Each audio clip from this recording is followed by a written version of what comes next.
et certainement sur ce film-là, encore plus que sur tous les autres. Parce que ça a été une belle aventure humaine, cinématographique, une aventure de production aussi. J'avoue que c'est pas toujours... voilà. Il y a quelquefois on se dit ça va passer, ça va casser, mais c'est passé. Et donc on est très heureux de vous le présenter. Je vais donner la parole à Sakina Msa, qui est celle par qui tout a commencé.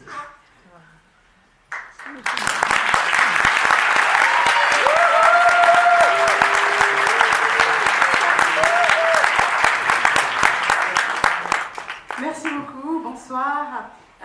Écoutez, vraiment profonde reconnaissance à toi Blanche et à l'équipe d'Agathe d'avoir accueilli ce film que j'étais très heureuse de co-réaliser avec Laurent qui va prendre la parole tout à l'heure.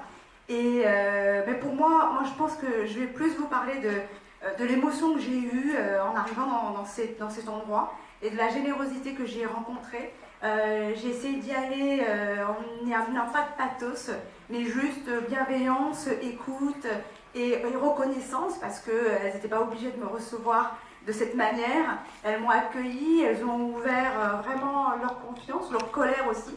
Ça faisait du bien à tout le monde.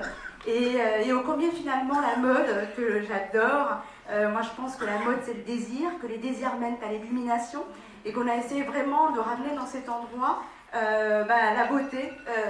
C'est pas le mien, il y a marqué Doliprane, Émilie. Alors en fait, écoute, c'est l'heure. Et voilà, et donc je suis complètement perturbée là du coup. Et du coup, moi je tenais vraiment à remercier aujourd'hui toutes ces femmes, chacune, par leur force, par leur différence.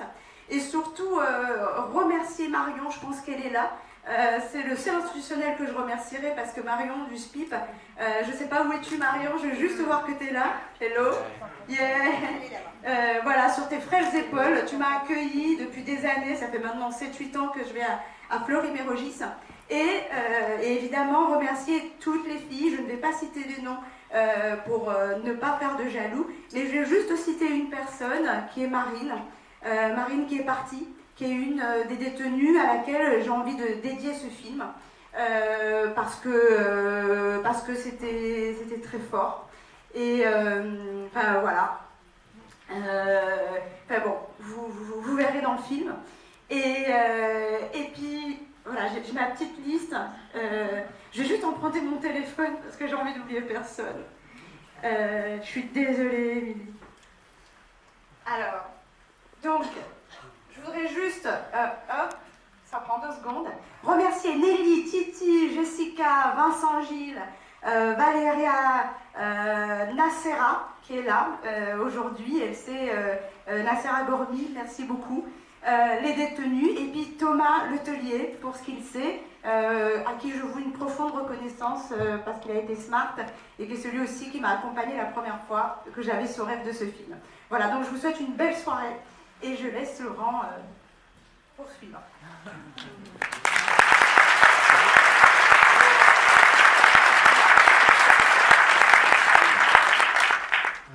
Donc à mon tour de vous dire quelques mots.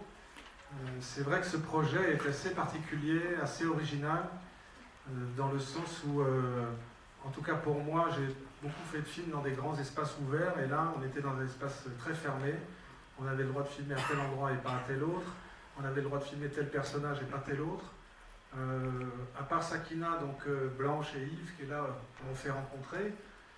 Je connaissais de Sakina son énergie incroyable, mais je ne savais pas du tout ce qui allait se passer à l'intérieur de la prison. Elle m'en parlait, mais je ne savais pas. Et en plus, elle ne pouvait pas me parler des personnages, ce sont des courtes peines, donc les filles qu'on a rencontrées, pour moi aussi, c'était une première de faire un film avec des personnages que je vais découvrir le premier jour et au fur et à mesure. On était en plus, il fallait qu'on passe à 14h avant les familles pour le parloir et qu'à 16h on soit reparti, c'est-à-dire que c'était des ateliers et c'était très intense.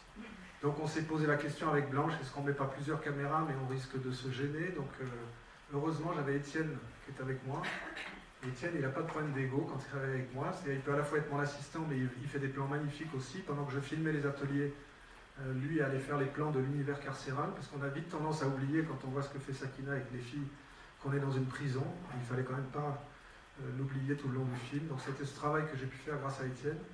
Et puis un complice au niveau du son, qui est là aussi dans la salle, tu peux lever la main, Eric Miller, voilà, qui jubile avec moi quand on fait ce qu'on appelle le cinéma direct, c'est-à-dire qu'on n'a pas le temps de mettre en scène, on n'a pas le temps de dire au personnage tu vas dire ça, tu vas dire ça. On filme le réel avec la force qu'il peut avoir, encore plus dans cette prison. On s'est retrouvé au montage avec Mathieu, il est là Mathieu? Comme ça? Oui. Voilà, un grand monteur qui m'aide beaucoup dans différents films, et particulièrement dans celui-là. Et on était bien embêtés avec Mathieu, c'est qu'on a commencé à faire un premier montage, et on n'arrivait pas à faire les 52 minutes. Vous savez, à la télévision, il faut faire des films en 52 minutes. Un peu comme si on demandait aux écrivains d'écrire tous des livres en 52 pages. C'est un peu la même règle à essayer d'adopter. Et il se trouve que cette histoire-là était beaucoup plus forte pour nous. Et là, Blanche a fait un miracle. Elle a fait venir Florence Jameau, qui est ici, à qui est... Barbara Hurel d'abord, qui était sur un 52 minutes. Et ensuite, toi, tu es venu. Et tu as posé ton regard. Et je te dis, ça tombe bien, un nouveau regard, parce qu'elle ne sait pas où couper. Je t'ai montré une version de 80 minutes, je crois. Et à la fin, il a dit, j'ai mis un peu de temps à rentrer dans le film, mais c'est vrai, tu as raison, je ne sais pas où est-ce qu'on peut couper. Et donc, grâce à toi, France 3 s'est vraiment investi dans cette histoire et nous a permis de faire un film avec la durée qui nous semble être la bonne pour raconter ce film.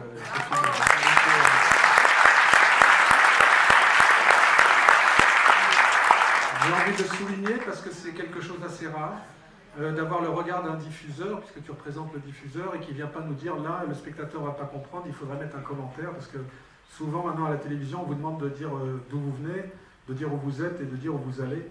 Voilà, et donc il n'y a plus beaucoup de place pour l'émotion. Là, heureusement, il n'y a pas de commentaires.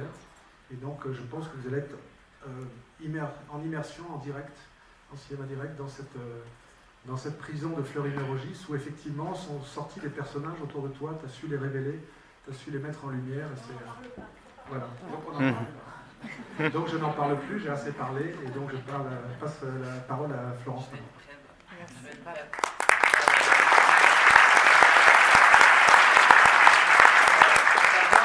Je vais dire, je n'étais pas seule sur ce film du tout, au contraire. C'est Barbara Hurel qui était à l'époque directrice déléguée à l'antenne et au programme de Paris-Île-de-France qui a fait le film, qui a engagé le film, initié le film avec Blanche.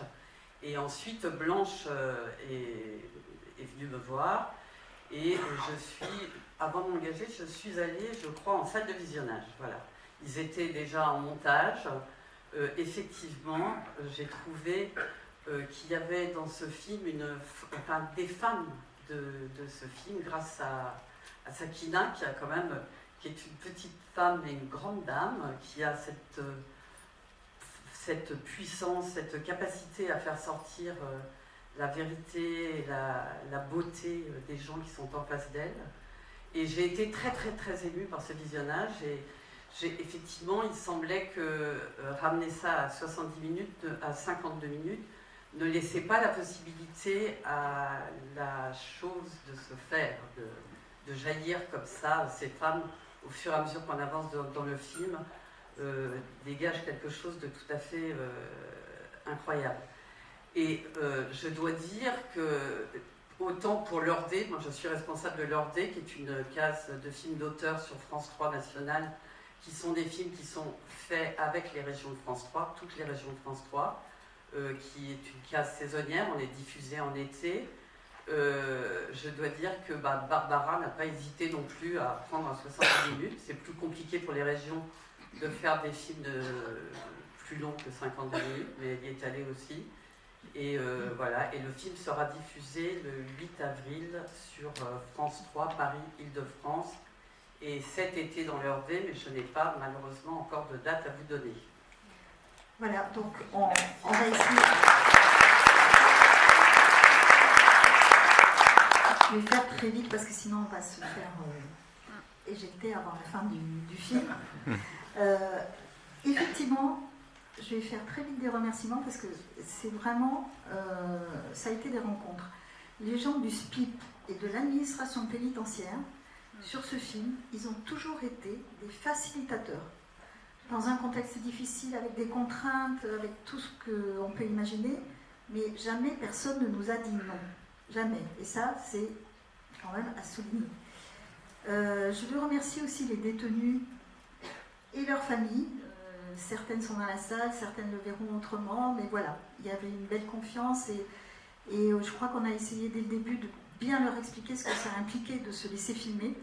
Et celles qui ont dit oui savaient très très bien ce qu'elles faisaient.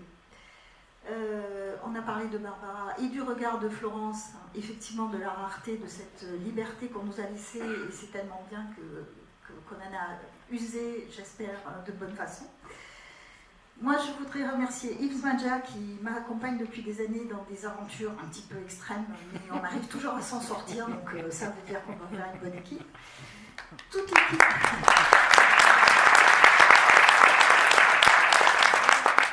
Toute l'équipe d'Agathe.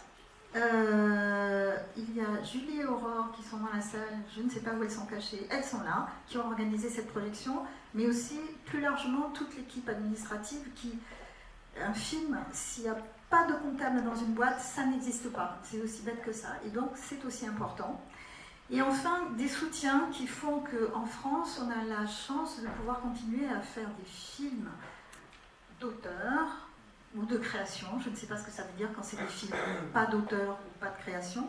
Mais en tous les cas, on a la chance d'être dans un pays et dans un système qui soutient cela, le CNC, la ProCiret et plein d'autres organismes, et il faut s'en féliciter et savoir à quel point ça reste précieux. Je vous souhaite une belle projection et on se retrouve, vous avez tous eu en principe un petit carton avec l'adresse de l'endroit où on va se retrouver après, donc on ne pourra pas parler ici, mais on se retrouvera dehors, il fait beau et là-bas pendant qu'on pourra boire des verres ensemble. Bonne projection.